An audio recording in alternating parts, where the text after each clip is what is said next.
You want to bring us in this episode, Derek? No. No, fine by me. I get I, it. It's a little late. We a little drained. All right, so we are the Self-Made Monsters podcast. How's everyone doing? We on episode, I believe, 2, 3, 3, Three. 3, yeah, 3. 3. And I'm your co-host with the most, Storm Bless. I'm joined here today by. I'm Big Black Noir. I'm very tired. I forgot today was Sunday. The fuck? Yeah. It's your boy Invincible. What's good? And it's Clay Miser coming at you later. Oh, fuck no. You cut out. Yeah. Coming I at feel like you said something real dirty. Yeah. As you can see, we're all a little out of it tonight. This is What? a I'm late good. night What are you podcast. talking about? All right, then you can do all the heavy lifting. I'm pod, goddammit. Yeah, I am. To It's say been the a least. long weekend. Yeah, it's been a long week. No, it's been the longest short week ever because I have done nothing in seemingly everything in this whole week. I remember nothing of this entire week. Like I distinctly remember the last episode, and I was like, yeah, we were talking about that and Cowboy Bebop, and then when you said, oh yeah, we got to record tonight. What? But that was yesterday. Oh right, Holy shit. I'm on episode 5, by the way. Nice. Oh, How that are you means liking you it so got far? that. Oh, you're at Ballad of Fallen Angels. Yeah, that's episode 5. Yeah, I got past Honky Tonk Woman. Hey, Yeah! you said Honky Tonk Woman was a struggle to get past. No. I just Okay. he just said it. So I was like, yeah, I got past that. All right, Honky. So, what are your thoughts so far? It's cool. Okay. I really enjoy the music. These are some interesting ass characters Mm-hmm. that are together for no fucking reason. Other Which are than the well, best like, friendships? like Spike and the ball dude have reasons to be together. Mm-hmm. They just happen upon Faye. Mm-hmm. Or Yeah. fate happened upon them, honestly. Truthfully. And then the rest of that has just been bad luck after bad luck after bad luck. Mm-hmm. I guess you can say it's kind of a found family, huh? Fuck no. All right, so in the pre-production meeting, we was having beef over found family in anime, and he was saying he gave references like the fucking Z Warriors and the Bleach crew, and I'm like, that's not the same found family as One Piece.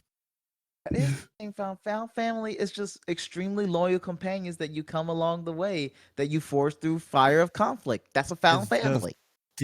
But it don't hit the same. The motherfuckers didn't even like each other. I think The Dragon captains Ball, didn't even. Go ahead. I Families don't think like each Dragon other all Ball the is just time. He got a a point. visual representation of the idea of if you can't beat them, join them.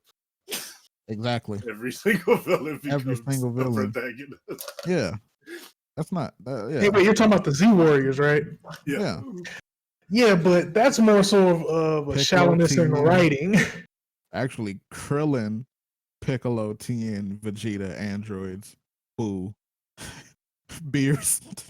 Yeah. Except he beat them. And they technically joined him. So yes. So where was the conflict? You said the ones from Bleach and DBZ. Oh is the yeah, I same was as One saying, Piece? yeah, no.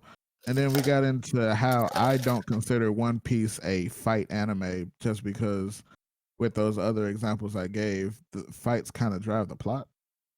But that doesn't really happen in One Piece because it's a lot of world building and shit like that. And then just fights happen along the way, but those fights are big moments. Yeah, it's like Hunter x Hunter in that regard. I need to finish Two- Hunter x Hunter. I'm at the beginning of the Chimera Ant, and I just have never gone back. Two Are finely you crafted not shonens. supposed to say the X in Hunter x Hunter? I know I'm kind of interrupting the point, but It that is. way? Okay. Yeah, but yeah. Yeah. All right, what were you saying? All I'm saying is, for shonen, I just need a particular hook in pirates and any kind of like sword and sorcery magic stuff. Shonen just does not really interest me anymore. The shonen I really like when I want like fine-tuned shonen is sports, whether it be boxing, soccer, ping pong. That's where the real shit lies for me. You was one of them Hikaru no Prince Go. of Tennis niggas. Yeah. Yeah, one of them hard Hikaru no Go motherfuckers.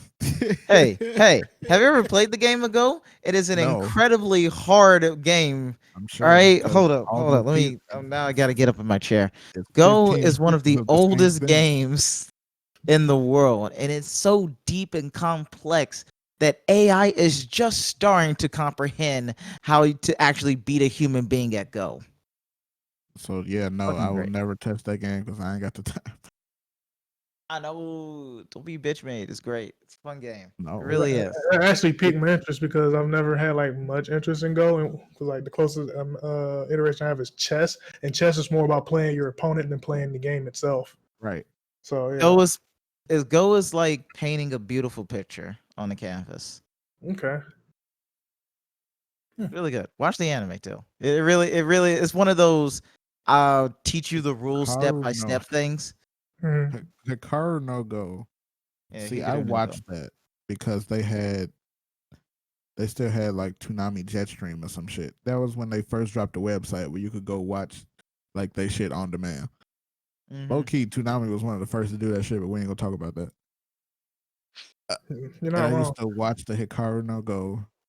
I used to watch Prince of Tennis, even though I hated Prince of Tennis. Prince of Tennis is garbage. It really is though. And Absolute trash. Mayor. Garbage. Mayor Mayor? is the anime I don't remember that one. that Mayor is the anime that Fairy Tale keeps referencing. Mayor. Because Plu from Mayor, MAR, shows up in Fairy Tale. Wait, we're getting off topic here. Mostly because Very off topic. because Brandon, what do you want to talk about? Because I know we take this in anime Yeah. every single episode. So you know what, bro? What do you want to talk about today, man? Come on, bring it on. That is not the way to get Brandon into this no. conversation. No, That is not how he works. I wish you asked me before we started recording. Yeah, He we gotta doesn't do pull on-the-spot him shit. in. Well, while he's processing, so I did Okay, it something wasn't Mayor, it interesting. was Brave. Sorry. Wait, what'd you do? So what are you guys' awareness of the Tyler Perry television universe? Fucking hate it. My god. I would rather read a book than watch any of that shit. So you guys know me pretty well. I typically don't dabble into like those kind of shows. Like it's not my thing. If I'm watching it, I'm in the room with somebody and I can't leave the room. And I was in that situation. I never have that option. It's all the reason I bought a car when it comes to family functions. I'm not sure if I cannot leave on my own accord, but no, it was one of those situations where my significant other, she was doing somebody's hair, and he was like, "Oh man, you got to check out this show, and it's his house. I'm not gonna tell him, man, fuck that shit. I don't watch that shit. Yeah, whatever, hospitable." So I sit down and watch it with him while he's getting his hair for going with your girl to a hair gig. Because man, hell yeah, the fuck. Just niggas ain't shit. So I'm glad. Fair enough. Yeah, I feel you. So he puts it on, and I'm like, all right, let's just check this out. And he puts it on, and my first initial reaction is, oh my god, this looks like one of them Mexican soap operas. Which one is it? Was it Sisters or Oval Office? He showed me both. He showed me both. And I sit down and watch it, and yo, this my first instinct is, oh man, this is trash. And as you show me more and more episodes, it's like, yo, all right, this is garbage, true, but this is quality garbage because you can see Tyler Perry really feel like he is telling this is his West Wing. He really thinks he be reinventing the fucking wheel, and I he hate really him for does. it. And I hate him for it. This is Odysseus. It's Odyssey. Odysseus is the character, but if I gotta see one more broken woman from an ain't shit nigga that from what the ain't shit nigga did to her is treating a good guy terribly. She a bad mother. Fucking Shamar Moore with a fucking cornrow wig. Nigga, no. The superhero light skin nigga. Like all of these tropes is in these shows, but the thing I have to give him is he's at least trying to tell an interesting story. And the only reason I give him these credits is because of two characters in the Oval Office. I can't think of their names. I'm about to pull it up real quick. But it's this one character. He's the son of the president, and this little motherfucker is basically what if L just decided to say fuck the world and fuck with people? This little What's the difference between that and what he did? Well, L tried to save the world. I feel like you think you said something really just gonna have some people mad and come at your head about Death Note. Because of all the things you can say about L, him trying to be the hero is what got him killed. Him trying to be the hero to light is what got him killed. I know. It's just fun to piss off Death Note fans. I mean, I get you, but the thing is these characters, the two I was talking about, is the president's son. He's basically a freaking sociopath, and you watch this kid like just commit all sorts of heinous crimes. Because we watched it like several episodes, because it kind of got me sucked into it. Like you find out he like, I ain't gonna spoil it, but he didn't kill some relatives. Yeah, he converted. That's crazy. I ain't get converted, but I was intrigued. I'll say this much. You still watching it? I mean, no, not right now. No, I've only looked up the Wikipedia because I kind of want to see because I pretty much feel like I guess what's going to happen in the show. Not hard to do with his content. It really isn't. But like to people who watch his content, they still look at you like, oh my god, are you psychic? It's just like, no, I understand plot development and I get where this particular creator tends to lean with things. Yeah, I've seen him do this a couple times. Yeah, it's like this ain't my first rodeo. But which I'm trolling. Not One Piece. Death Note isn't bad. I just have not finished it. But I know I actually do hate Tyler Perry. See, my thing is, mm-hmm. he tries to get off the black empowerment shit by having all black cast, mm-hmm. which is fine and dandy. But the shit you write these all black cast to do, it feeds into just negative stereotypes and reinforces like just bad narratives in the black household. And the problem I have with them is the narratives he reinforced. I've seen a lot of shit that he writes about and like exploits for his own profit. In real life, it's like we tell better stories than this. He didn't have to do an all black cast. White people go through the same shit. True, but he can't sell that to black folk. Yeah. He brings a highbrow, like, well, in his mind, a highbrow like intelligence to his stories that like captivates people. He really knows what he's talking about, so people watch. While I will say that his content is not for me, mm-hmm.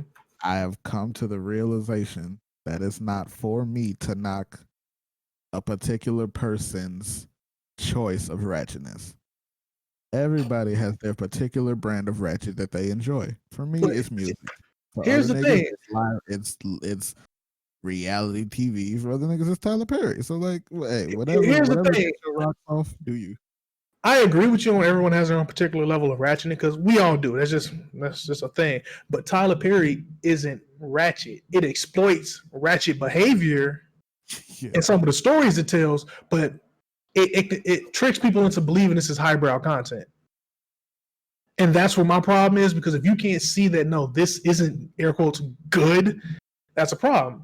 You can see it as like trash TV or something you enjoy, or just or junk food. It's like junk food. A bag of hot flamings. You eat it, you don't feel good about it, but it tastes good. You know it's not good for you. That is an interesting take, but you're not wrong. I know. So like that's where my issue is with this content. Because it's like he should be an entry ground to, okay, now you're open to like deeper messages in your media, but let me show you something that actually isn't so on the nose or isn't so exploitative. Or isn't so like you can tell he got some demons he's trying to exercise and he does it through his media. All creatives have that issue, but with him it's so blatant where it's just like, yo, we all don't see this. And a muumuu in a gray wig. But anyway, one thing I will say, that dog, but go ahead. I will say that nigga I hate when he in some shit he ain't right. Yeah. I hate when he writes himself into his movies. Mm-hmm. But when he acted in other people's shit, he was pretty all right. Mm-hmm. Oh, oops. The only Tyler Perry movie I love is Daddy's Little Girl, even though that was still a fucked up Black message. What is that? Trying to do his best. That's a good message. My That's only the- experience with Tyler Perry is him being in other movies, The Diary of a Mad Black Woman, and Which other is before people's he- breakdowns of the movies. Yeah, before he became Flanderdized, Diary of a Mad Black Woman wasn't terrible. That's before we realized his shtick. Yeah, that's before we knew. His plays were His pretty plays, good. yeah. That's when like his writing style made sense, you know. Yeah, it's just when he blew up, he was like, "All right, I gotta do what niggas like." I know they gonna fuck with this. This cocaine to them, like they gonna draw. Like, let's see. Why Did I Get Married? I enjoyed that one. That was a pretty solid watch. It's one of the ones you gotta be careful at what part of your relationship you start to watch it with, like a partner, because you're gonna be getting side eyes the whole fucking movie. You don't want your girl agreeing with nobody in these movies. I appreciate anything that Jill Scott is in. I appreciate Jill Scott. Facts. Yo, Jill Scott was in the Slight Tangent. She was in the damn it, I just watched this shit today. Gotta Made I Feel Good. I can't think of his name. I feel terrible. Chadwick Boseman played him. You talking about Get On Up. That's feel good, baby. no, nigga. Get On Up. The movie about God damn it. What is his name? I can't think of it. James Brown. Thank you. It was blocked, dude. I don't know what the fuck's happening. Yeah, she was. You said make me feel good. I thought you were talking about Monsters Ball. No, I said feel good. You know, I feel good. Yeah, before we get taken off YouTube. Yeah, Jill Scott was in that, and she was really amazing as James Brown's punching bag. Damn, she was fine though. Oh man, Jill Scott bad, whatever she had. Yeah. But yeah, Why Did I Get Married? I made me want to beat up her husband because, like, dog, look, you got a good one. Yeah. Was that one or two where she kissed dude at lunch and she damn near boy?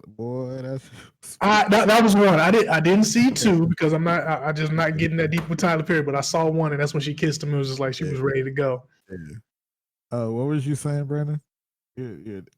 just a punching bag comment threw me aback. I mean, yeah, James Brown beat women. Right? He had some demons and he beat Jill Scott. I mean, but what great musician from the 50s through the 70s didn't beat women? That we don't know of. Anyway, so back to the Tyler Perry conversation. You asked me about The Oval. That's one of the ones I watched, and then he showed me Sisters. And thing about Sisters is, it ain't for me, but I can see what he's going for, and that's what makes me upset because he's trying to ape girlfriends. I was just going to say he's trying to girlfriends that shit. Yeah, he legit is trying to girlfriends it, like with even the layout of the friendships, the issues they have, and like the struggles they're going through, and it's just like he can suck my ass. I love girlfriends. Girlfriends is amazing, and he just doesn't have the writing chops to get across the kind of stories after girlfriend. Hold up. What's Girlfriends? Oh, Tracy Ellis Ross, Tony Childs. That was the character name. Lynn, Maya, Joan, William. Mm-hmm. Which it's a show. Had a girlfriend scheme in one of his songs, and I fucking loved it. Yeah, Girlfriends was a show from the early 2000s. It's about the women he just listed. There's trials and tribulations in trying to find love and success. And what was it? They were in California, right? Mm-hmm. Santa Monica, I think. Yeah, it was written by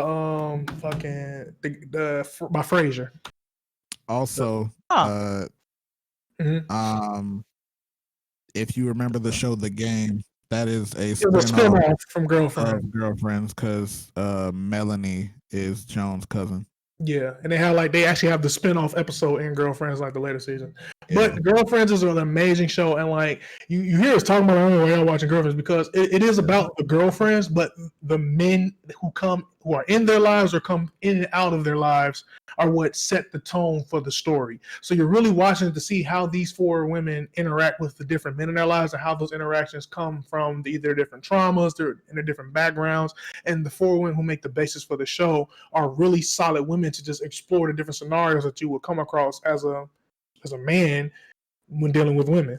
So it's a really good watch. Because if you watch it as a dude, you know women like this. Yeah. You've come across women like this in this friend group that secretly hate each other, but they fuck with each other so tough they always come back. And it's I fucks with the camaraderie. Yeah.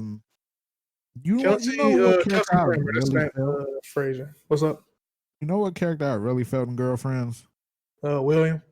No, Tony's husband, the white dude, the short dude. Oh Lord, damn. Why? Because I've had that relationship. Jeez, really? Yeah. Like, damn, Vince, I'm just trying to love you, but you are making it so fucking hard. You want to elucidate on that relationship for the fellas who ain't watched the show? Yeah. I am so lost. So I'm enjoying everything I'm hearing, but I'm lost. I think his name was Greg. No. I'm looking up, but keep telling me I'll look up his name.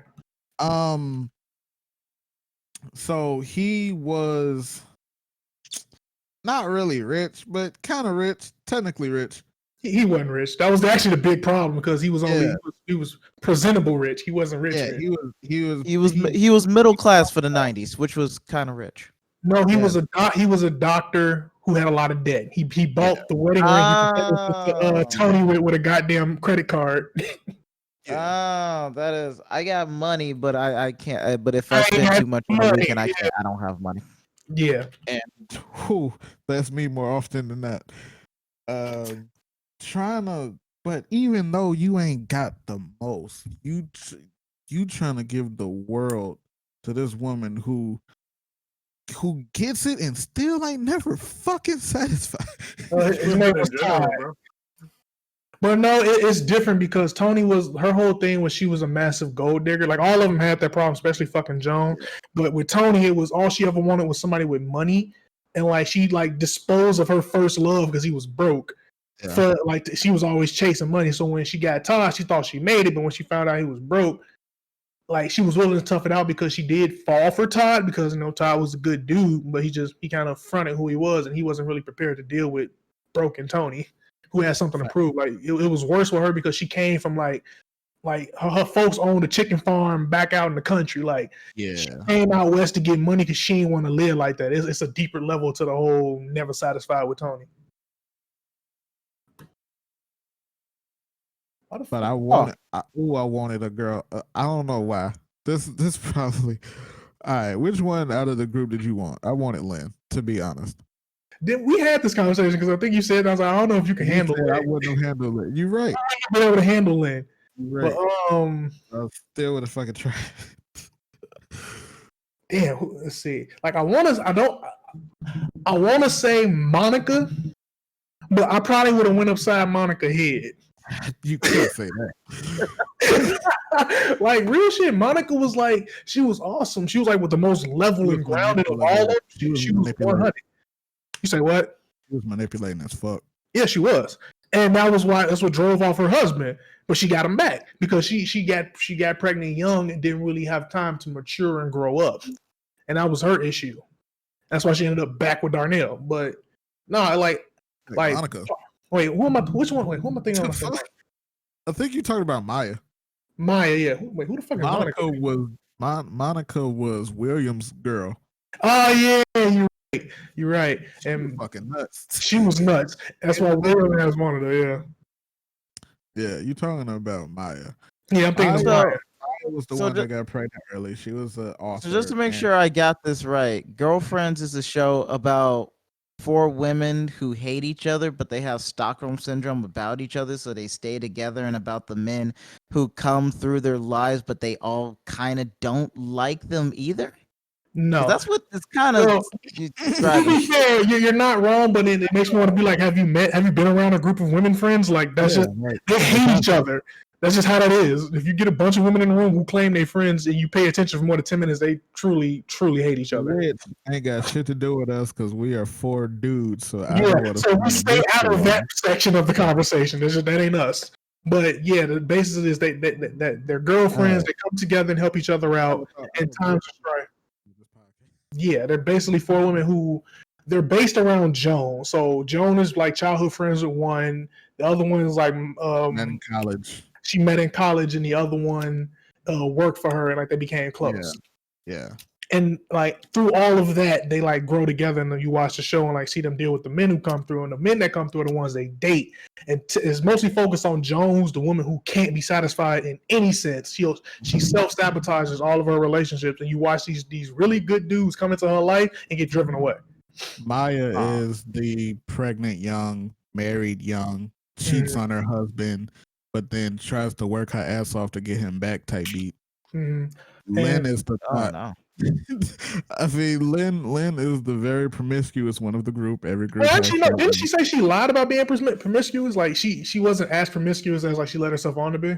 She was still sucking and fucking though. Like, yeah, she ain't fuck as much as she said, but she was still fucking though. Well, yeah, and she's like the creatively free one, mooching off her friends, can't get right, you know. She's the artist of the group, which in the group tends to be the. And then there was Tony, the stuck up one who idolized and chased money because of her upbringing. And then William was the guy friend. Well, the guy girlfriend. Yeah, he was the one that I'm not gonna say that, but he was the friend zone dude that worked his way out of the friend zone at the end. Well, he didn't want to be with Joan. Like he thought he wanted to be with her. Then they like kind of tried, and then Joan started chasing him when she realized that he was beyond her, and he was just like, nah. So wait, how was Tyler Perry's sisters different from girlfriends then? Because it's trying to ape on that concept of let's follow these women and their sisterhood and explore their interpersonal relationships and their stories and how they are the way they are because of what's happened to them in relation to their men. He's aping that, but he ain't got the chops. Like Kelsey Grammer, he brought that Frasier writing flair to Girlfriends. Like we didn't write, he produced on it, but like he brought that to the show where like you connected with these women seeing their struggles, and you connected with the men in their life, and like you got something from their different stories. Sisters just feels like drama TV. It doesn't feel like the drama is trying to convey a message or a lesson. Oh, Brandon. Yeah. What is a show that meant a lot to you? Not meant a lot, but it was just on concurrent to you growing up. That like stuck out. Well, you got something from it. I ain't getting nothing from most of these shows till I rewatched it as I'm older now. I mean, fair enough, but well, that's hindsight. So yeah, you got a point. I think I learned a fair bit from Seinfeld. Seinfeld. Yeah, I don't know. There was something when I look back on Seinfeld with my teary eyes. There's a bit of nostalgia that wells inside of me, in a sense of I really idealized the relationship between Kramer, Jerry, Lorraine, and George. Oh, Elaine, and this sense of, I don't know, closeness, but very easygoingness about everybody and each other. I was like, goddamn, I really want that when I grow up. I really want that kind of like easy chaos in my life every day. And then like oh no, that would be fucking terrifying. Jesus Christ, no, I don't want that at all. So yeah, Seinfeld really taught me about the things I don't want in life. So that's what that's one that was really important to me growing up. I wasn't a fan of. I've never been like a big fan of Seinfeld. Probably need to actually sit down and watch it one of these days. Or Friends.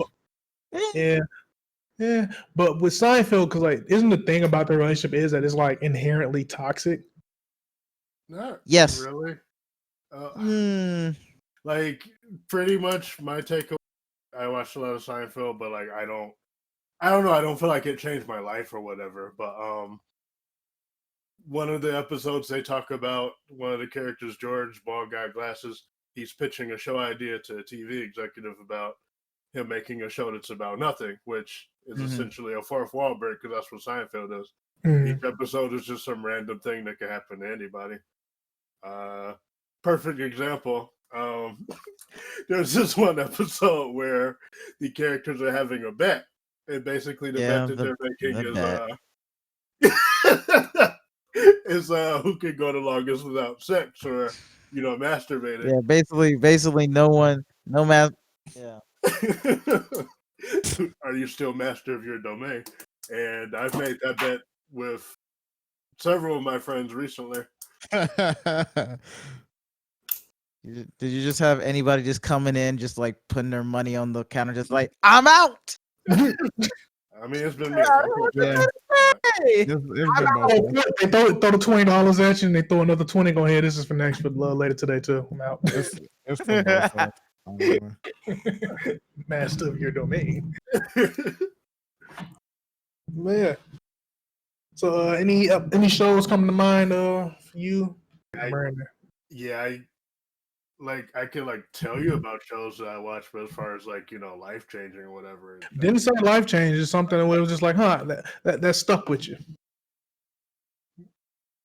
I guess the main one I think of right now is my favorite shows of all time, but it's no longer running. Aqua Teen Hunger Force. I think it's influenced a lot of my sense of humor. Oh my god. Yes. Yes. Yes. If only because if only because this is gonna sound so horrible. Okay. Aqua Teen Hunger Force was the first show to make me realize that, oh man, maybe rape jokes can be funny. Because in my head, all I think about is the episode about Ham Banana is when they clone Shake's hand, and Yeah. it turns out to be this dog, and they have this neighbor named Carl, right? And so the Ham Banana is just look at Carl's like, tonight. You. And so Carl's like, what the fuck is that supposed to be, right?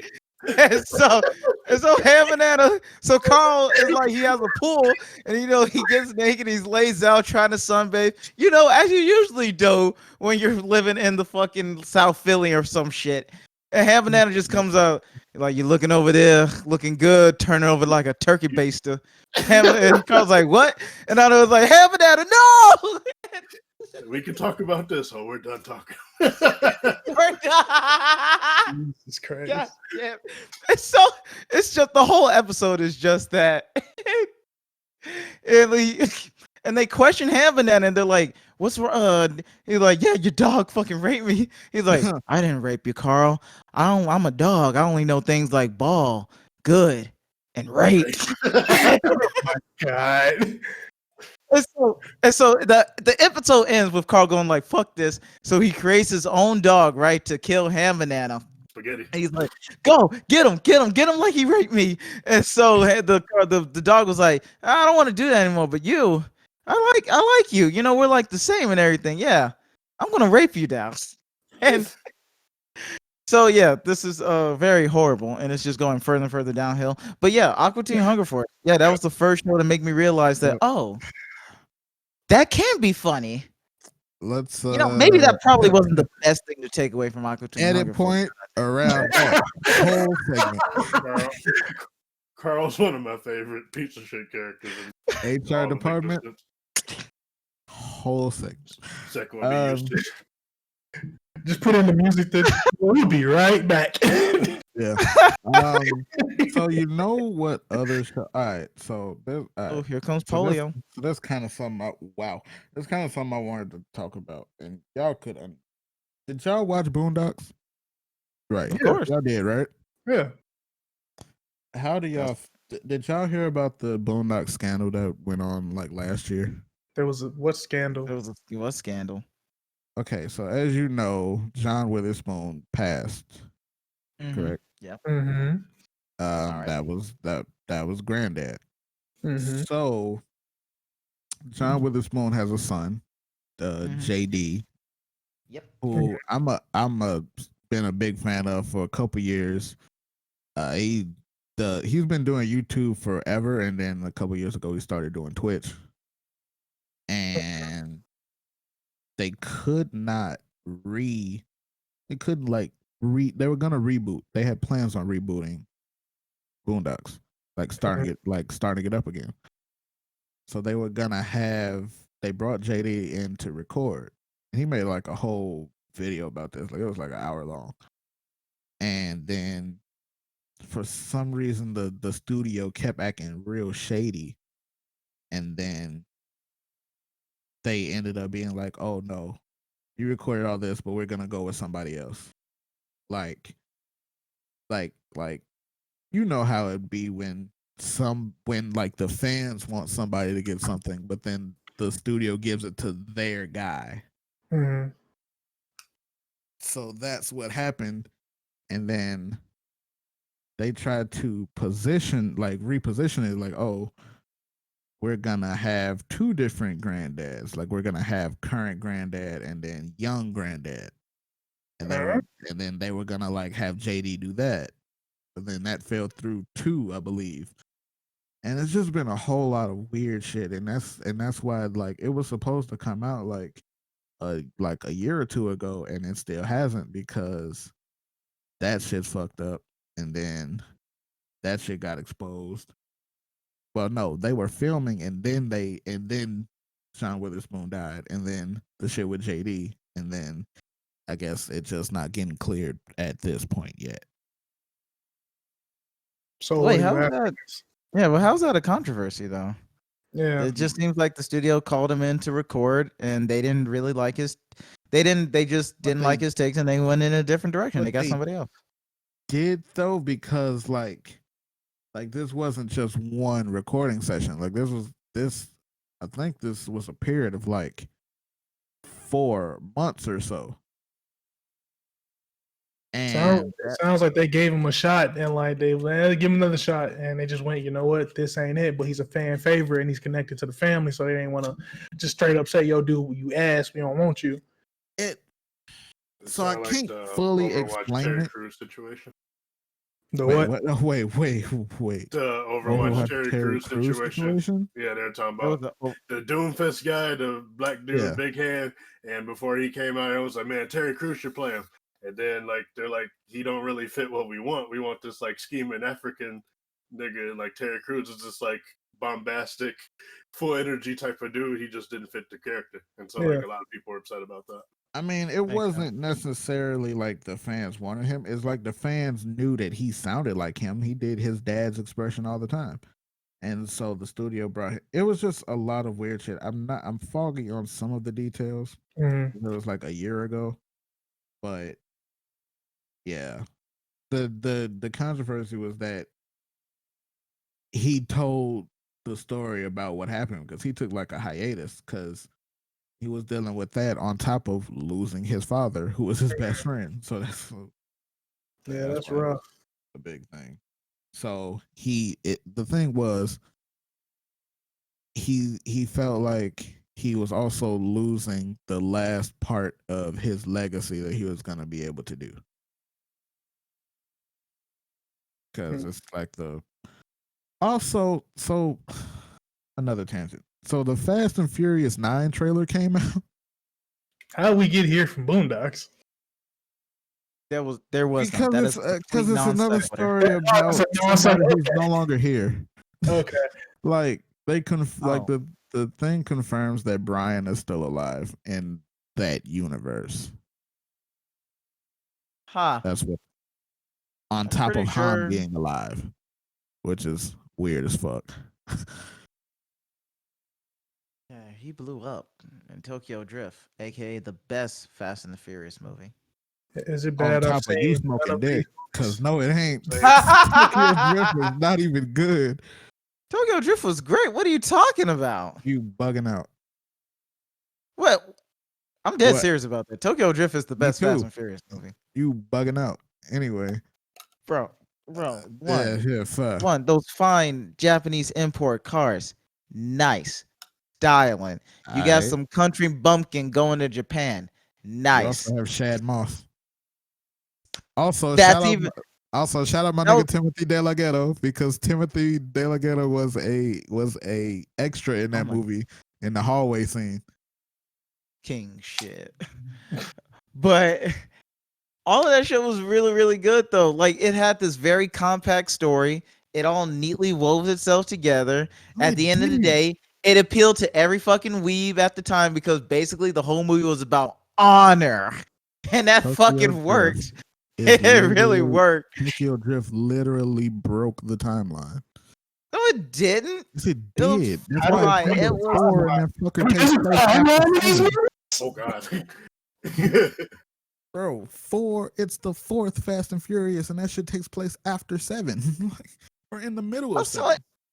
Done non-chronologically. Big whoop. But Fast and Furious, Tokyo Drift is the best one. By far, because drifting looks really fucking cool. The stakes weren't super fucking high. It wasn't some big fucking, all right, we gotta use this car to break a fucking bank out of safe out of a fucking bank and drive it through the streets of Madrid and do some shit, and then we gotta save the world from some fucking thing with cars flying through the fucking air and what the fuck are you guys talking about? This isn't some Superman with cars. I just want a nice. But why the fuck did it have to introduce time travel into the joint? Is my only issue. It didn't introduce time travel. Tokyo Drift wasn't time travel. They never, bro. It's the first thing in the series that it wasn't chronological. It's just not chronological. You can deal with that. We know how this stuff works. We're adults. It's fine. Diesel shows up at the end of 4, at the end of Tokyo Drift. For Han, and then Han died and showed up in the next fucking movie. He showed up in 5. Again, we're adults. We understand how non-chronological stuff worked. It's fine. That in and of itself is some hokey shit to bring into a racing movie. Not really. I mean, like, how do you make a good? Is it like a guy like know how to make a racing movie? Tokyo Drift was the last time they made a racing movie in Fast and Furious. Everything after Tokyo Drift was complete. I don't know what to call it. It's its own new genre of superhero movies, but with cars and family. We're not strangers here. We're a family. A very multicultural, diverse family. And Brandon, what are you talking about? There is a guideline for racing movies. Have you not seen Nicolas Cage's epic Going in 60 Seconds? No. He wants to bring up Ghost Rider.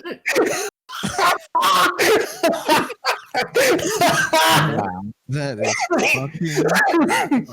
Oh man, I hate that movie for very, very, very personal reasons. I love that. I mean, I could go into it if you like. Oh, please do. Please do. I don't think I've heard this story. It's a great one. So, in 8th grade, that was around the time like I was like peak superhero fanaticism, and the Ghost Rider movie was coming out. And so, like, Ghost Rider is one of my favorite heroes. Especially, I just recently played Marvel Ultimate Alliance. I fucking love that game, and I'd always play as that dude. So I was excited about it. I was like, man, this is gonna be fucking awesome. So I'm telling all my friends around the schoolyard about, hey, I got a crazy idea. What if we all went to go see Ghost Rider? And like, I've never like set up anything up until that point in my life. Like, I've never like organized an event or like, a day. So it was a big thing for me. I was like, man, this is going to be awesome. I'm going to plan this out. We're all going to meet up at the same time. We're going to take the bus. We're going to have a great time. This is great. So everybody agrees. We agree on like to go on a Saturday.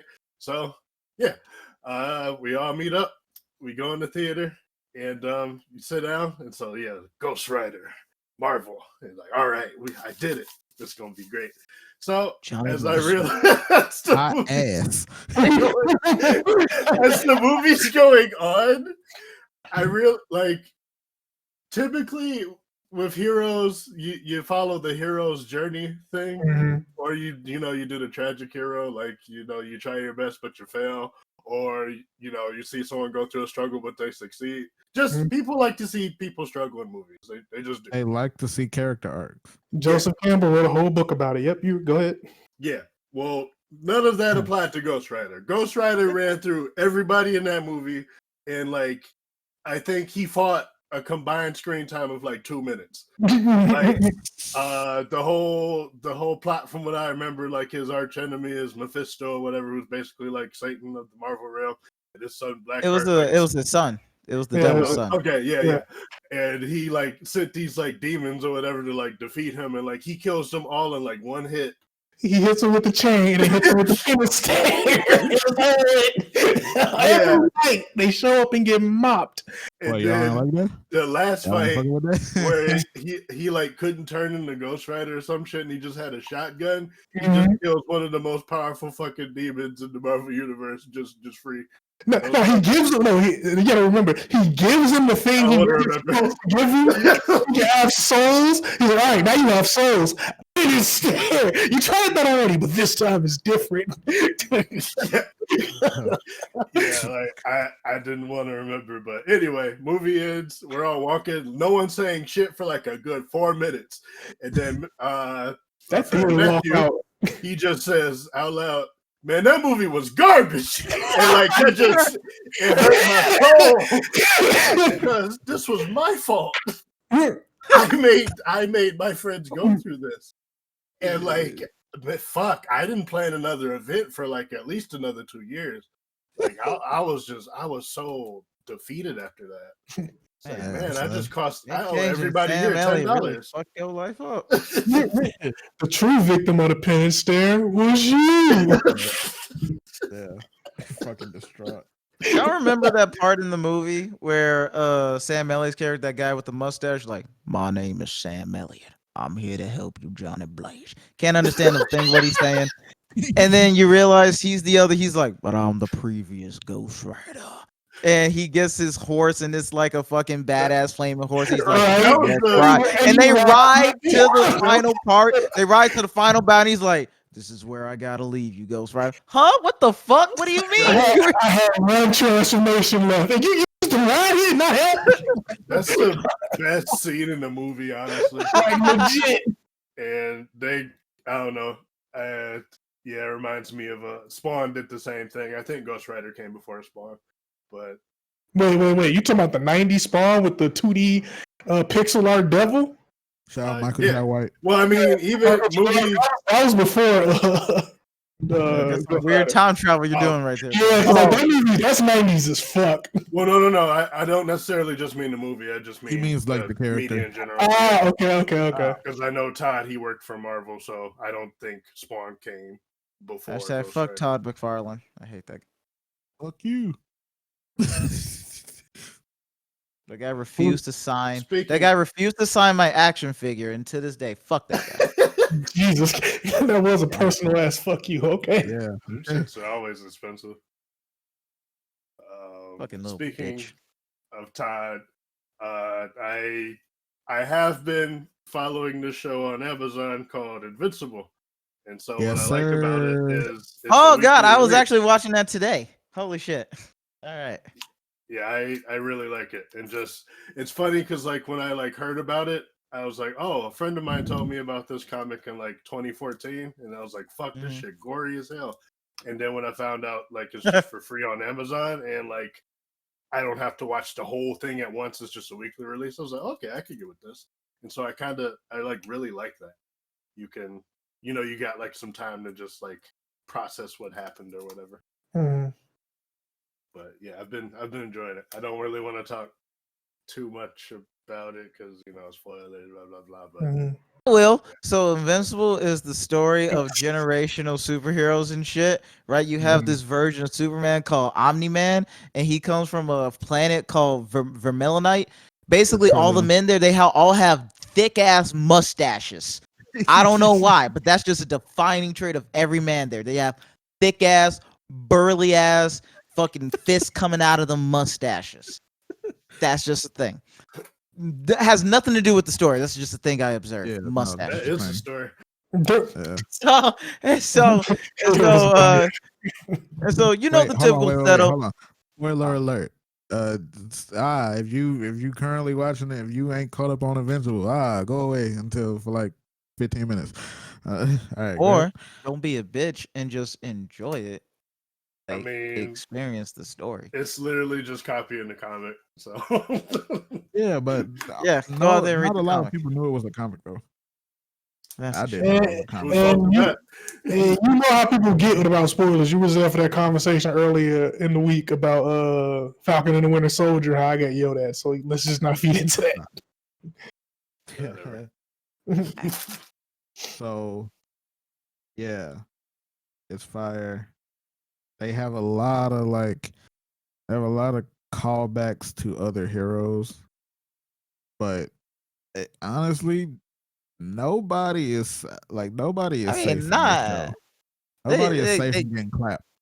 they Everybody's life had is they had callbacks to other heroes because they all dead. That's Wait, why. when you say nobody's safe, are we talking like Game of Thrones where anybody can die, or I like? feel like it Oh, okay.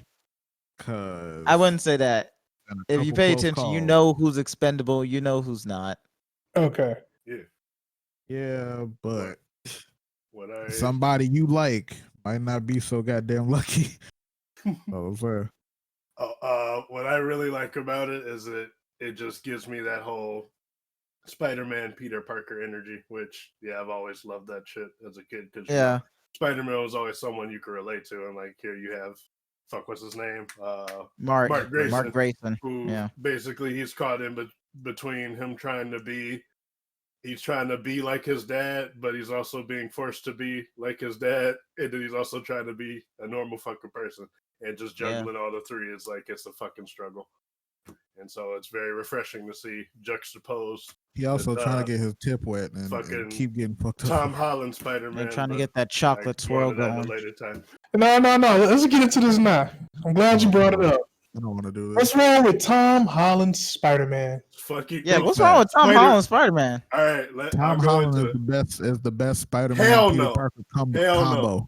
Yeah, the Tom best Holland is combo. the best Peter Parker Spider-Man combo. Hell no. Andrew Garfield Tell is me the who. best Spider-Man. Tobey no. Maguire was the best Peter No. Parker. Tom No. Holland is the best No. overall. No. Yeah. All right. No. You crazy, B. No. You crazy. I'm about to rip this shit apart right now. No. All right. Oh shit! No phone book, split it. Okay, so before I get into that, let's find some common ground. Okay, would you say the primary reason Spider-Man's popular is because he's got the whole thing of like alter ego of trying to be a hero, but also trying to live his normal life and just having the everyday struggles of balancing the two? You'd agree with that, yes? Yes. Yeah. That's pretty fundamental to the And character. And that he's a generally nerdy kind of person, so he identifies more with the comic book quote unquote stereotype. Yeah. Yeah. And so pretty much whenever Peter succeeds, Spider-Man fails. Whenever Spider-Man succeeds, Peter fails. Yeah. More or less. Yeah. Okay. So Tom Holland in comparison, well, Iron Boy, does not the whole principle. Let me finish. Y'all don't want me to talk. This is my time to talk. I appreciate you with the Socratic method. Continue. I appreciate you coming at this. Like, just go ahead though. All right. So yeah, I'm fired up now. But okay. So the whole principle of Spider-Man is the whole Uncle Ben quote of "With great power comes great responsibility." Now, I get the whole thing of like, okay, we're going to show Uncle Ben dying again, blah blah blah. Like, I get not wanting to do that. That's fine. You know, the way they like introduced him in this Tom Holland, by the way, the way they introduced him in Civil War, I thought was a pretty great take. So, you know, that's fine. They replaced Tony with Ben or whatever. Okay, fair enough. But the problem with Tom Holland Spider-Man is like he don't have to sacrifice or struggle for anything. Like he could just do whatever he wants and he doesn't have to pay the consequence for it. So a perfect example, he like fucked up a bank robbery or whatever, store blows up of one of the stores. I think it was like a shopkeeper there. He knew like his whole life. Yeah, nothing happens to him. He abandons the girl who he was interested in seeing. Nothing happens. She forgives him.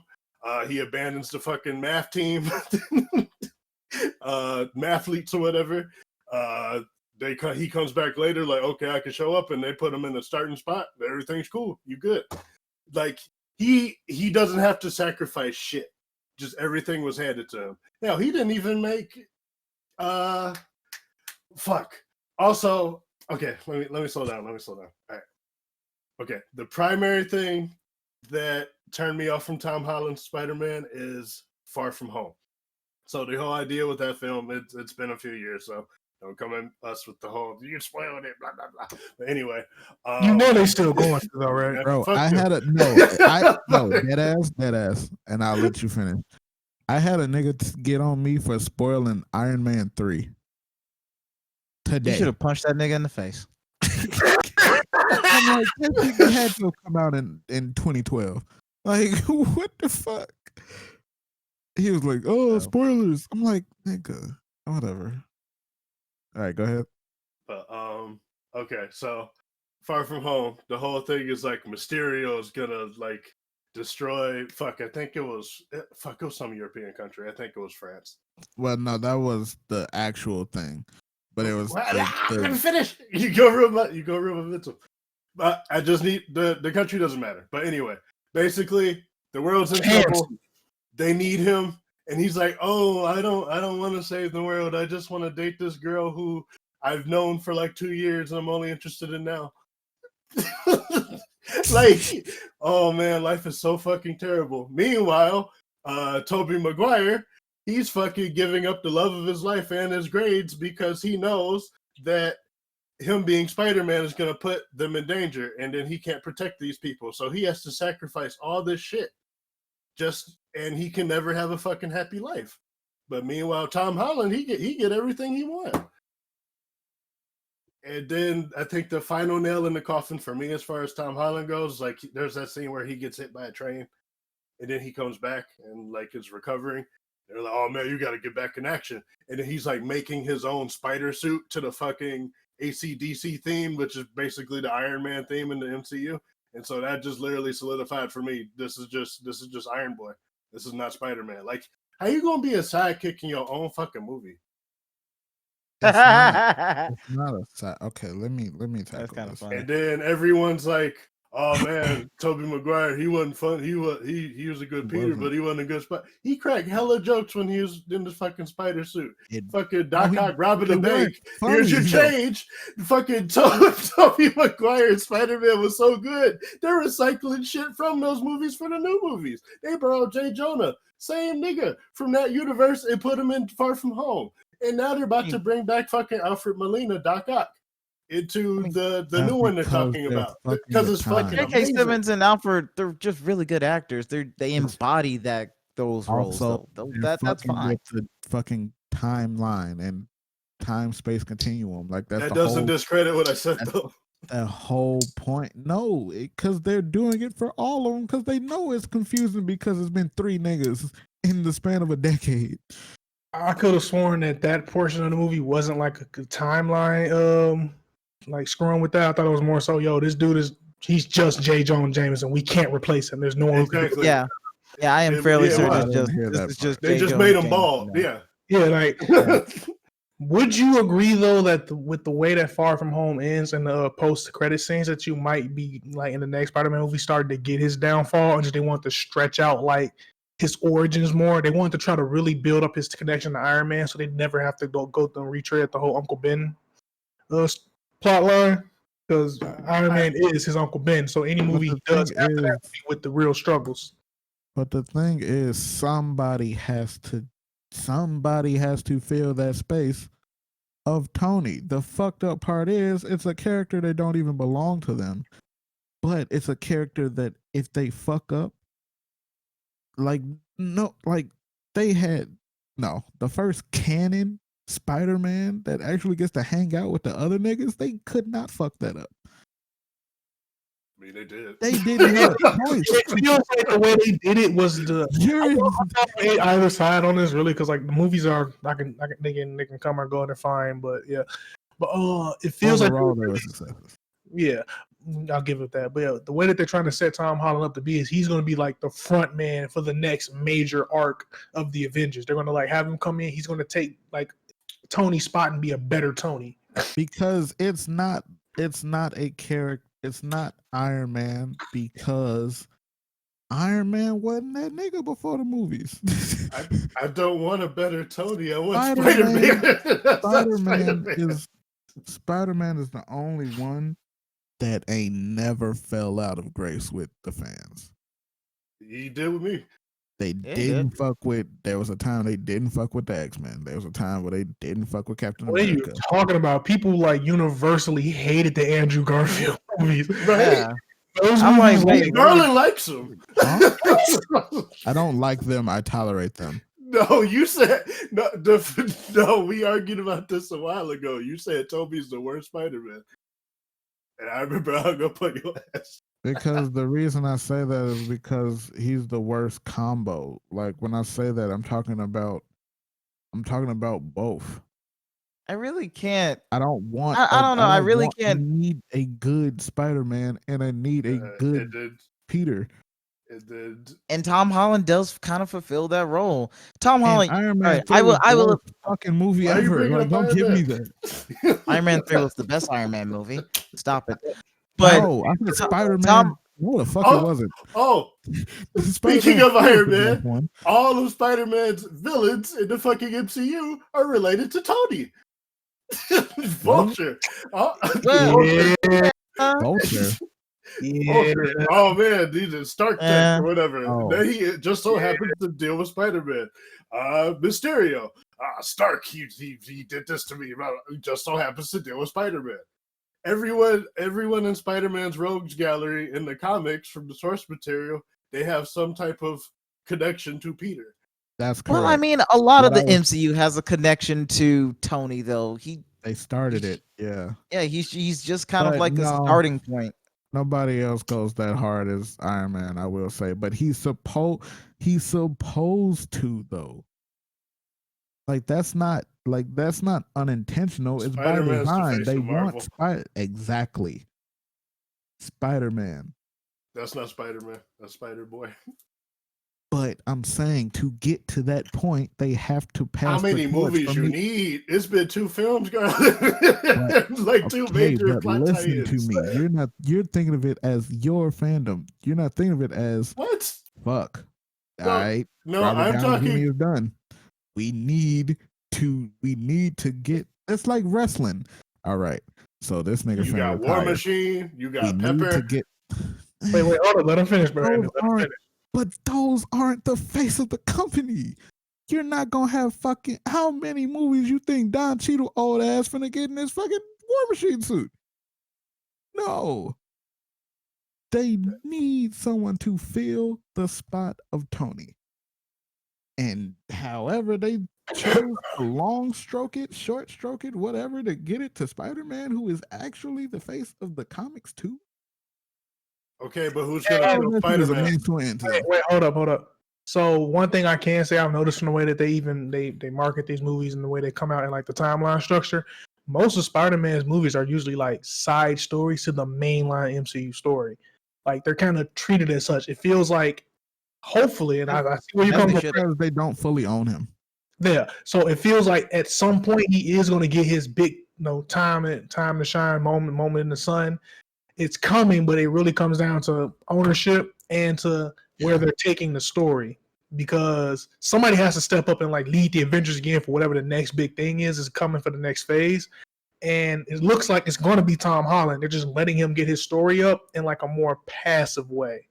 But until if they see, I think Disney's trying to buy time for them to be able to get enough capital to actually talk Sony out of keeping him. Mm-hmm. That ain't gonna happen.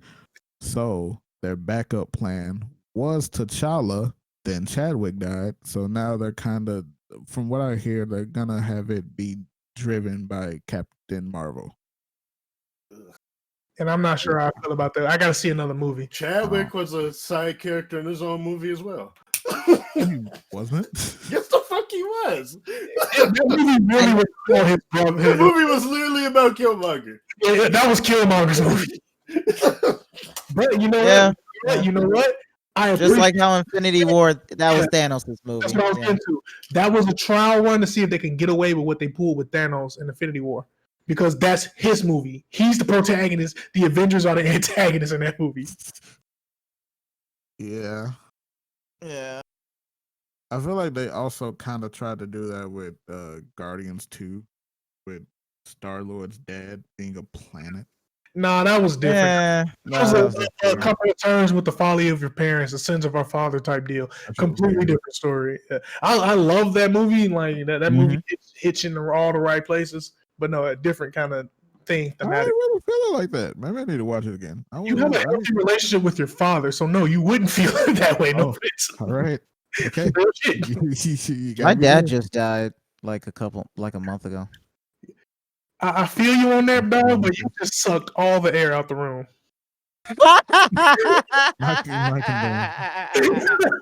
Like, bro, I feel you. Don't watch Guardians 2 because that shit gonna make you cry, especially now where you at. But yeah, Nah. I watched Guardian 2 not too long ago actually. Nah, I'm pretty okay. Still, it does all right for me. Anybody who don't know you just went ooh when you said that shit. Jesus. But yeah, basically to end my rant, Tom Holland's character hasn't struggled for shit. He don't know shit about a hard day's work or sacrifice. All right. I refute that, good sir. I mean, Tom Holland Spider-Man has had to sacrifice. He's had to sacrifice a normal life as a teenager to be Spider-Man. But be funded by a billionaire. Yeah, but so is what I say to that. I mean, and I'm on the side of Tom Holland being the best mix of the two. But he's right. He hasn't really had to struggle because it's a bigger picture they're trying to get over. They're skipping past the ground level shit that Spider-Man had to deal with because this is no longer a ground level platform. These niggas fight aliens on a daily basis. They don't have time for this. Fight the big three. Aliens. What was it? Aliens, robots, or wizards? Sorcerers. Like they don't have time for this nigga to be fighting fucking bank robbers. Fuck that shit, nigga. That's not my point. That isn't his point though. He's right. It's not, but he doesn't have time for the regular struggle that Spider-Man goes through because they've made it bigger than that. That's not his point though. His point is that they've taken first struggle he's really gonna have to go through. Hold up. Don't cut me off. The thing he's trying to say is they've taken Spider-Man away from what made him Spider-Man. What the core fans will say they will typically claim they like about him. They took away from to put him into a larger story. That's what his gripe is. His gripe is fundamentally not with the concept. Is fundamentally wrong to him. The only way to get into convention will be if they do another movie where he actually shows his personal struggles with trying to be a hero instead of him always getting away kind of scot-free with it. But I'm saying that's why the next storyline is gonna be they had to jump to his fucking fucking alter ego reveal. Dude, that we were kids when that shit came out. That was a big fucking deal for Spider-Man to be unmasked. Well, he wasn't on the first struggle he's gonna have to go through because that's just how big the gravitas of the situation he's in is. Wait, hold up. Was he unmasked? I don't remember that happening in Far From Home. I know, like they like. Oh, okay. Yeah. Right at the end, the Mysterio fucking does a double. It goes like, the Spider-Man is Peter Parker. He goes to this high school, doxes his ass. Yeah. Okay. So that's the first struggle he has to go through because they put him in this big ass arena. 2 movies. Yeah. That's fucking terrible. It's not 2 movies though. It's 4. It's 5. Really. That was in Far From Home. I'm talking about his own independent movies. But you can't do that in the MCU. Only the second movie. Why the fuck not? Because every other character did it. Fucking Black Panther's debut was in Civil War. Okay, and it was a better Black Panther movie than Black Panther. That's what I'm saying. You can't just base it off their individual movies because that's not how they want you to. But a movie should stand alone nicely on its own, bro. Neil Patrick Harris, he was also Spider-Man.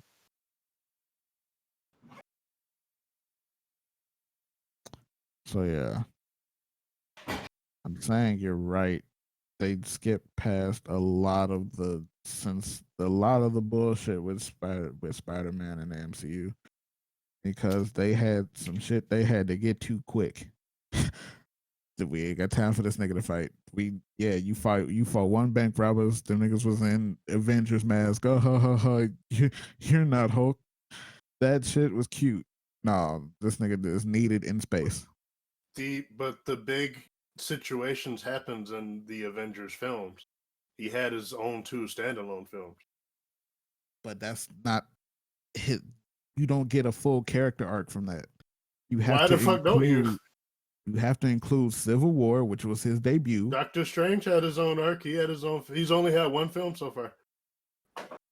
But he was also in fucking Infinity War and Thor and So was Spider-Man. other shit. Oh, he wasn't in What do you Thor? mean? No, he wasn't. He wasn't in Thor. That's not the point. So they gotta be My in Thor point now. is, to get a full character arc, you have to include their guest appearances too. That's why they spend the money on guest appearances. Not necessarily. I'm just gonna say that Shinji Toto was the best Spider-Man and just end it right there. Japanese Spider-Man. Oh, Spider-Man. Spider-Man, what the fuck? You suck. Yeah, you didn't. Yeah, the Japanese Spider-Man, the one where he gets a fucking mech and everything. I know. It's fucking dope. That actually happens in the comics. He becomes like Spider-Man. Basically becomes Batman. It's like Parker. Yeah, he Industries. gets money and yeah. And He got a car and shit. It's He actually a became a pretty sellout. fun storyline. And Yeah. My favorite villain's Dr. Octopus. He ends up cloning Peter's body, and so he's basically got all the abilities of Spider-Man with fucking robot arms, and he's the superior octopus. He looks sick as hell. Superior And that- Spider-Man. And that's Fixes after his he whole also- life. Not the superior Spider-Man. This was Yeah. after. Oh, Superior yeah. Octopus. So after Oh. he was in that nigga body, he replicated it. Yeah, he's like, I like this. So, car driver. I want to interject here about the whole Spider-Man thing. Would you guys agree that maybe that Disney, Marvel, they approach Spider-Man in this manner because they want to try to garner fan support on the fact that they can tell an interesting story with Spider-Man after the Andrew Garfield debacle? They want to get that trust, get him more integrated into the MCU, and then start hitting us with the bangers with Spider-Man. Yeah. That's part of it, probably. Yeah, most definitely. I don't think so, because I feel like they would have, he's had 2 solo films already. Like, honestly, the end of Phase 3 was Far From Home. Mm-hmm. But a lot of people are still enjoying. A lot of people are still enjoying his character arc of saying, "No, I'm not gonna be Tony." That's was the thing from Far From Home. Him deciding was he gonna be the new Tony or not, and he said, "No, I'm not gonna be Tony. I'm gonna be me. I'm gonna do this shit my way." And then it ended, and then he got fucking DDoSed. Mm-hmm. Because part of me from hearing Brandon's complaints, because like for the most part, all I've heard was positive things about these movies. But looking at it as an overall art with Brandon's concerns and comments about it and critiques like applied to it, those kind of feel like they were going for that. They want certain fans to feel the way that he feels about Spider-Man. So when he finally has that redemption, like, all right, this is me stepping out of Tony's shadow, stepping into my own and dealing with things on my own terms. Like it'll be more, I guess, vindicated and accepted because he's had his struggle was getting out of someone else's struggle. Because the thing, yeah, I agree with that. the thing is, with how close they wrote the characters, like Spider-Man needed a mentor, and Iron Man needed to pass it to somebody. Mm-hmm. And then with Iron Man being dead and him being revealed, we're really going to see him struggle on his own. And I feel like I'm willing to bet money that come that 3rd movie, it's going to be brought up to that. Yo, Tony, like, he made a lot of this shit real simple and easy for me. And now I'm out here on my own and like it's hitting him. Like, that's good. I feel like that's going to be a scene. They kind of touched on that a little bit in Falcon and the Winter Soldier. What do you mean? What do you mean? Before you do that, real quick to those of you listening, if you guys want to sort of see more of where I'm coming from, go to YouTube. There's this video by user called High Top Films. It's called Spider-Man Homecoming. It's a bad Spider-Man movie. You'll see. The Exactly link what will I'm be in talking the about. Got a description million- below. Yeah, The well, link will be in the description below. But yeah, Go ahead. like they have to, like, Far From Home had to deal with Tony's death because he was they wasn't gonna make a fucking Pepper Potts movie, although they might. But no, that was and it was the first thing after the death, and he was the closest one to him. The movie had to be about Iron Man. Hell no.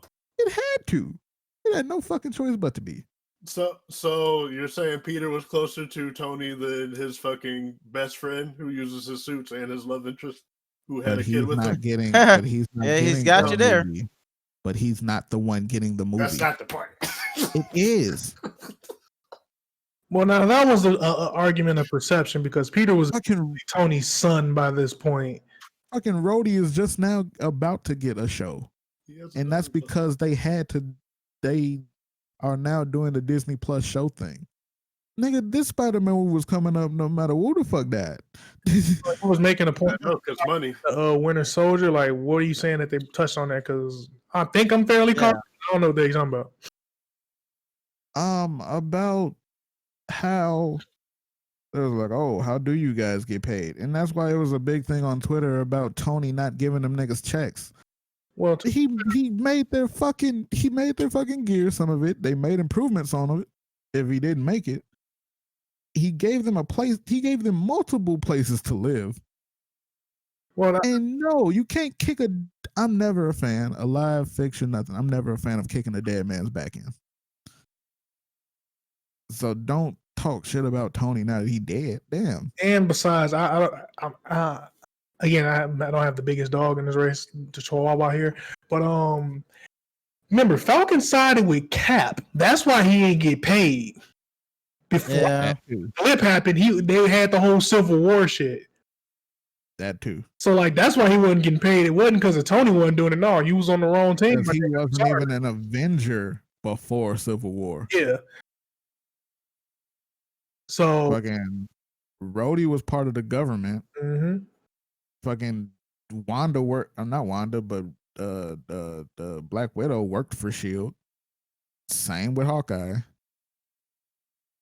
Fucking Vision was an AI.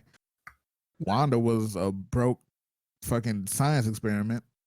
None of them niggas had the opportunity to get a check.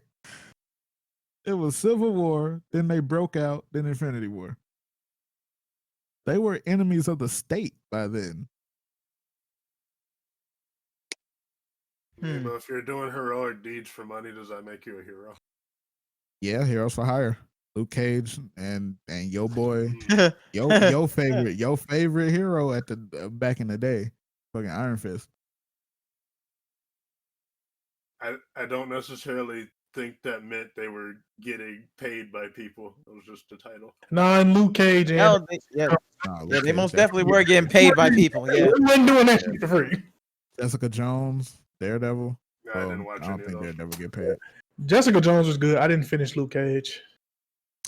Luke Cage was really good. Cage. David Tennant I did. made his in Jessica Jones. I didn't finish I didn't finish Daredevil and I didn't finish Iron Fist. I've never watched Daredevil. Is that worth watching? Yes, I've only seen Daredevil. the Daredevil is real good. thing, but it was fighting. It But was, I don't know where the fuck you gonna find it now. I can find it. Ain't no fucking problem.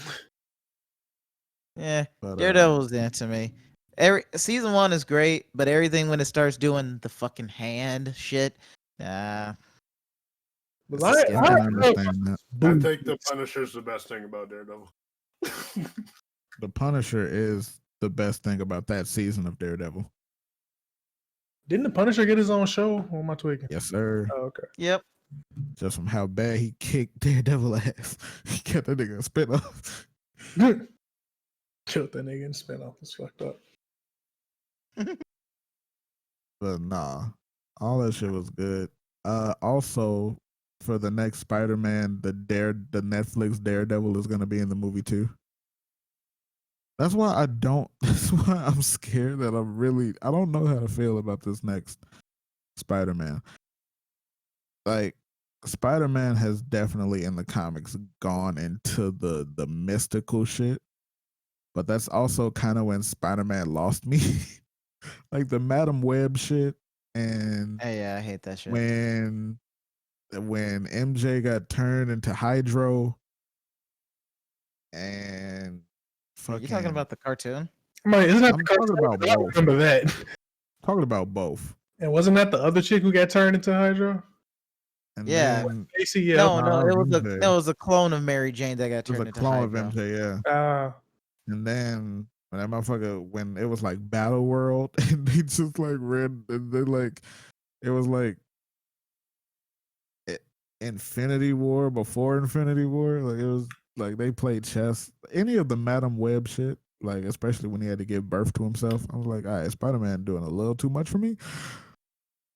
So I don't know how this is gonna be when they go like full into the mysticism in this next Spider-Man movie. It's more than likely it's going to be him dealing with the loss of Tony, having to actually stand on his own with everyone knowing who he is, and it's some big bad coming for him that's from like his past of him being a hero that he screwed over. That's the only way to earn the fans back who like are like on Brandon's side of the fence, and to start taking his character towards like getting that maturity and then battle scars to like take up the mantle as like the leader of the Avengers. See, I dig all of that, but everything I've heard of the movie said they ain't gonna do none of that shit. I mean, I don't have from what you just said, even mentioning the Punisher tells me, okay, it's gonna be some serious shit. Like something in the past he did is gonna bite him in the ass. Not at all. Because Daredevil, the character of Daredevil is gonna show up. Yeah, gonna be Tom Holland don't deal with repercussions. But I'm saying it's not gonna be none of that shit. Because yes, Daredevil is going to show up, but they're also talking about like Doctor Strange is gonna be in the movie, so they're gonna be dealing with timeline weirdo shit, and then they're bringing in all these Sam Raimi Spider-Man characters, and then they're supposed to also have Andrew Garfield and Tobey Maguire. I don't know what the fuck they gonna do in this Spider-Man movie, but it sounds like it's gonna be a lot. Jump off of the success of the Into the Spider-Verse. That's what I'm getting. Like they're trying to. Yeah. They are, and I don't know what the fuck to feel. Are we going to get Miles Morales introduced in this? Like, that's what I was just thinking. I'm like, this Miles Morales was introduced in the first one. They start introducing split timeline movies. Like Marvel can like for infinity time if they go into that shit. Miles Morales was introduced in the last one. But like, I do, but not really. Yeah, like the actual one though.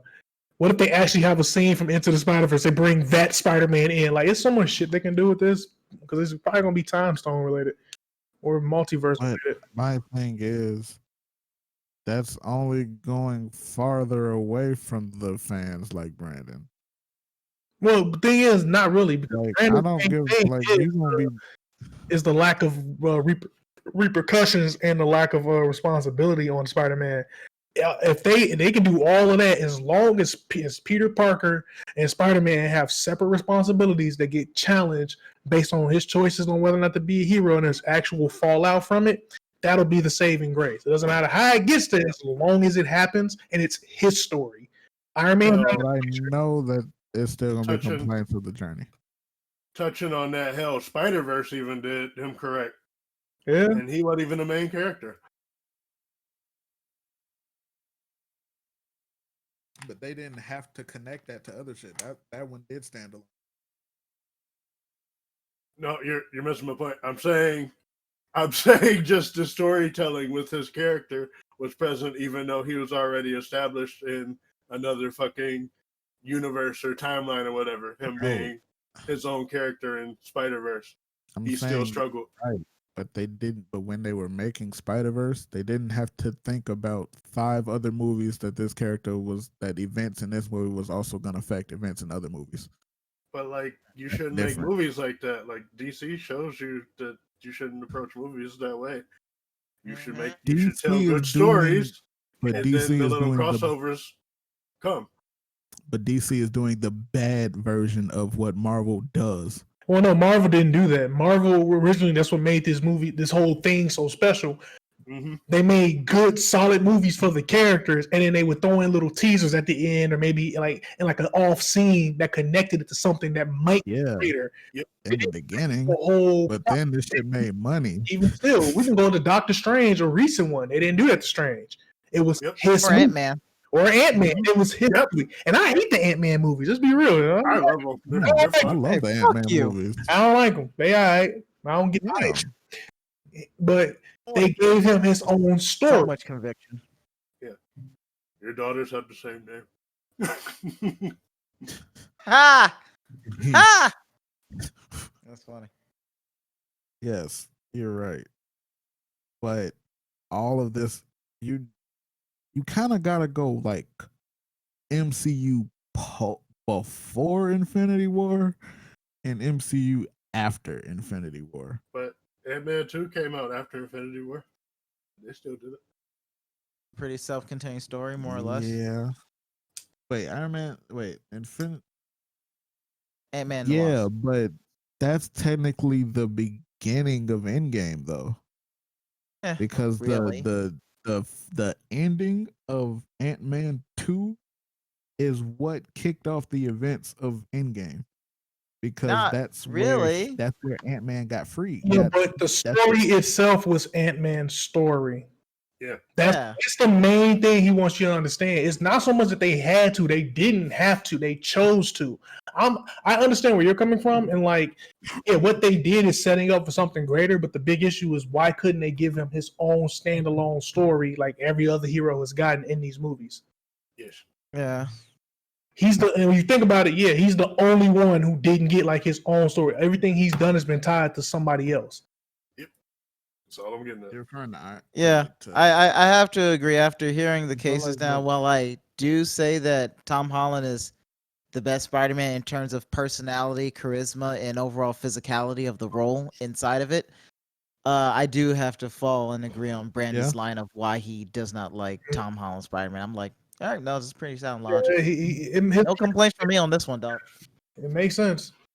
But I think that goes back to the fact that they don't fully own him, so they can't go all in because we already saw Sony could be some dicks.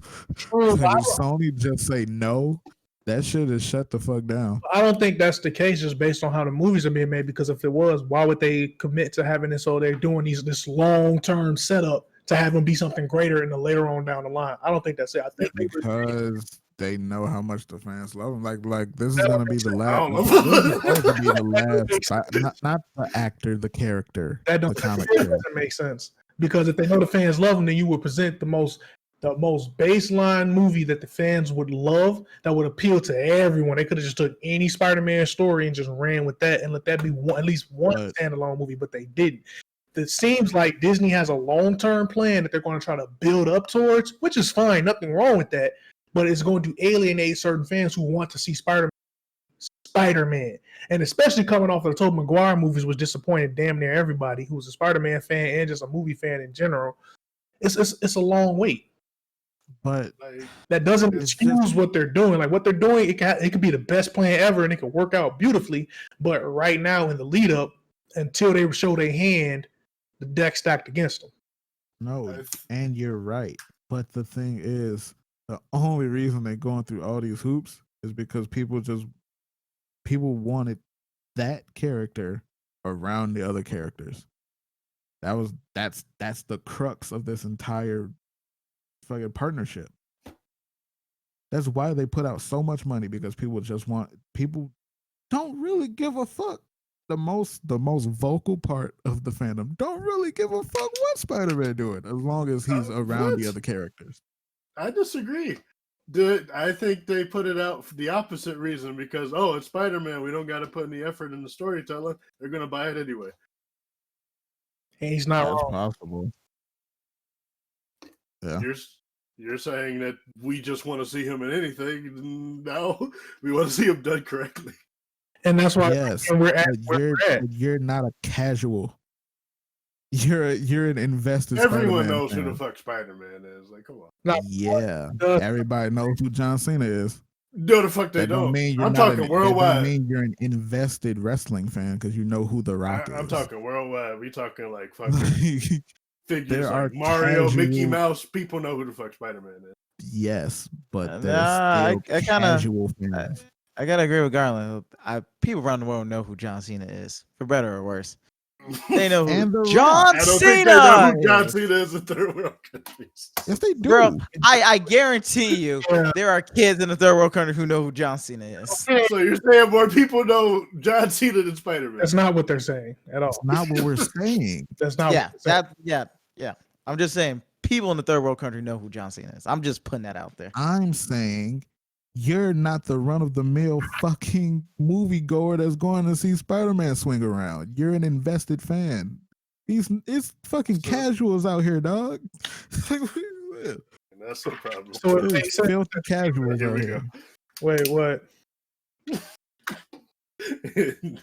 We touch on the problem with the movies. They like literally Yeah. Sony was just shitting out movies just so they didn't have to give up the rights just for Yeah. money. Yeah. And it sounds like you're supporting them. No, I hate a lot of what's on. I don't think I watched. I don't think I watched Hell, all of As Venom. far as Tobey Maguire goes, like I Please. feel like most people write off those I know movies y'all gonna say because it bless ended you. with 3. Dicks. Oh, sorry, Derek. Bless you. Thank But yeah, like, and 3 wasn't that bad. It was okay. It wasn't good, but it wasn't like terrible. I've seen worse hero movies, Ghost Rider, but Yeah, like 1 and 2 are Yeah. fucking amazing. yeah. And honestly, the problem with 3 is like they crammed Venom in there, who had no reason to fucking be in that movie.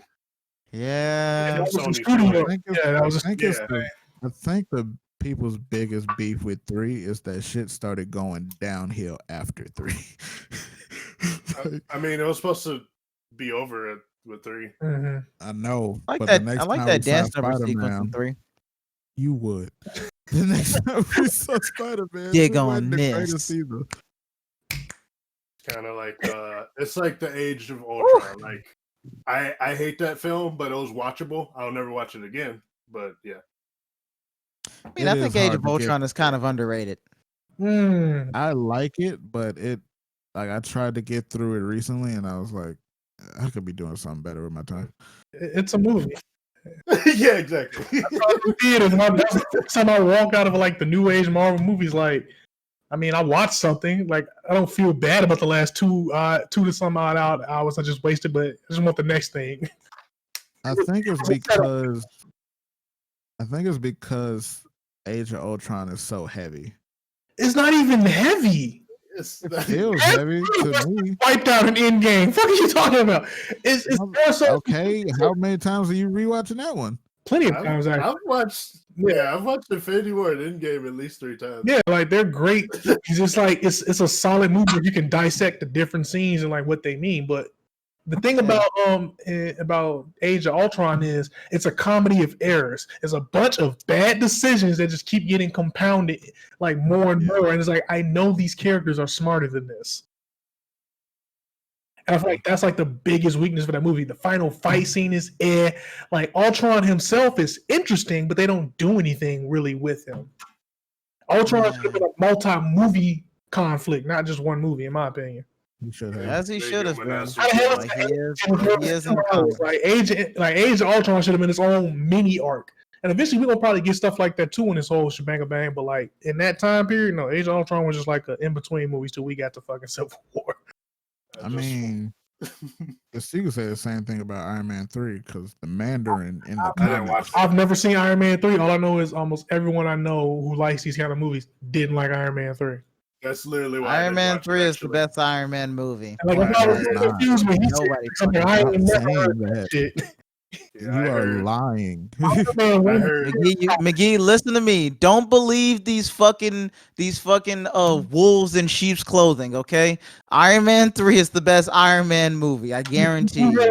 They are charlatans. You do realize It's if I not sit at down all. and watch Iron Man 3 and hate it, I'm coming for your head in the next It's podcast, not, right? it's not the greatest. That shit But you I'll That tell shit you is why the I second- avoided it. I think it's the second worst MCU movie.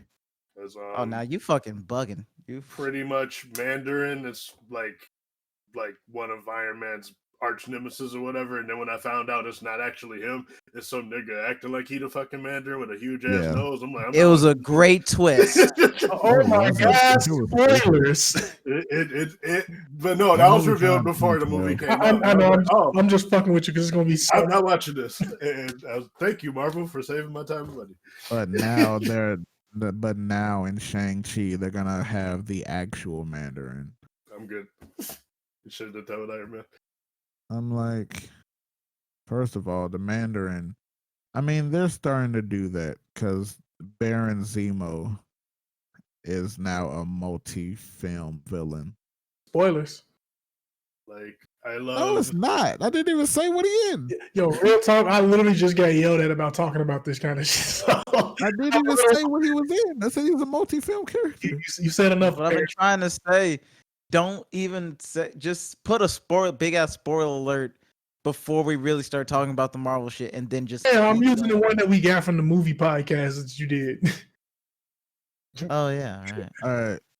I don't know how much longer we're recording, but I want to get this story in.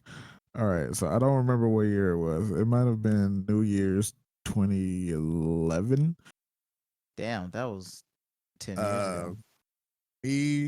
Me, Latrell, Brandon, and a couple of groups of friends, because it was one of our former friends' birthdays, and we went to like raves and shit. So at the time, You gotta bring Plur. the oil and glow sticks. everybody was high. Not me and not Brandon, because we weren't those type of degenerates. I wasn't that type of degenerate yet. What you implying? Well, I'm still not. Yeah, he's not. Son. Yeah, you don't want to ride the lightning. No. This nigga. Take the chill off the sheets. I can smoke weed every now and then, but not that type of shit. Not E or no shit like that. So we went to a rave. Talk about microdosing, kids. There was no Long comment story about short, that. because from what I saw, nothing really memorable or noteworthy happened at either raves until we left the rave. Okay, first of all, we had to actually walk until we got to bus stops that actually worked because it was New Year's Day and the buses weren't working. So they was just off. Niggas weren't going nowhere. I just So we had to bunch of walk buses with the lights off, just parked on the streets. a long ass way. Like I think It was like 6 blocks, my nigga. You exaggerating. it felt like more. Yeah, I guess did. I You was like more of a fat ass back behind the then. rest of the squad. Continue. It felt like a long walk to me, King. Anyway, It's them short legs. so I do. So me, one thing, even now, I hate being around drunk niggas. And I hate being They're so around fun. high niggas when I'm not, like when I'm sober. I hate being around niggas that ain't sober. like I hate babysitting. But we had to Oh, that's kinda babysit fun. half the crew because niggas was mad high. So one of the homies, was tripping balls and decided to have a conversation with me. He was like, Really? huh? Continue. He was like, yo, G. He was like, yo, G, you think I could bounce? I was fucking irritated. So I was like, yeah, nigga, you can bounce. Tell me why. I keep walking.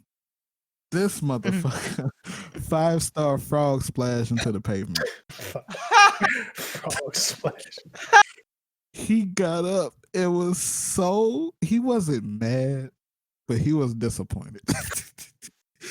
He was like, oh, but you told me I could bounce. I was. And Why did you then- lie to that man? Because I didn't think this motherfucker would actually test it. I didn't know he was that high, like to test it. And then the rest of the crew was mad at me because I overestimated his fucking sense of, I don't know. Everybody was mad at me.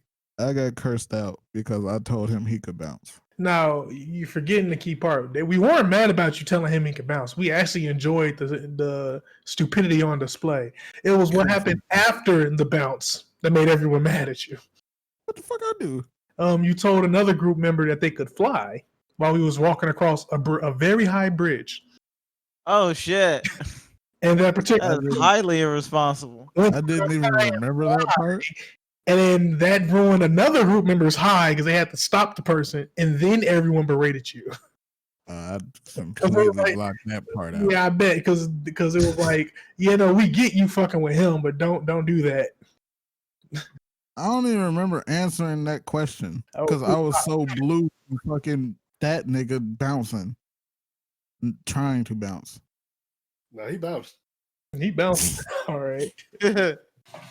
He got clean Cold hard payment. 3 inches. Straight came into back the up a solid 2 inches. room. Like he came up a good 2-3 inches. It was. He got a good stuff, man. He didn't have to wait 2 turns. That was a terrible night for me. Basically, is what I'm saying. I didn't have fun in the fucking least. And half the group didn't like me, and I didn't like them niggas. No, you just exaggerating. Anyway. And with that, Tale from the Crypt. Facts. Is the podcast. Another tale from the hood. Technically, yeah. But, yeah. All right. Yeah, it's time to end this. I'm getting tired of shit. Yeah. I'm not gonna lie to you guys. I need to go to bed. We done here. We have been the Self-Made Monsters, and we out. Bye. Peace. Remember, kids, do drugs. Yeah, cut that out. Yeah. Don't cut that out. Don't cut that out. Edit point. Kids, do drugs.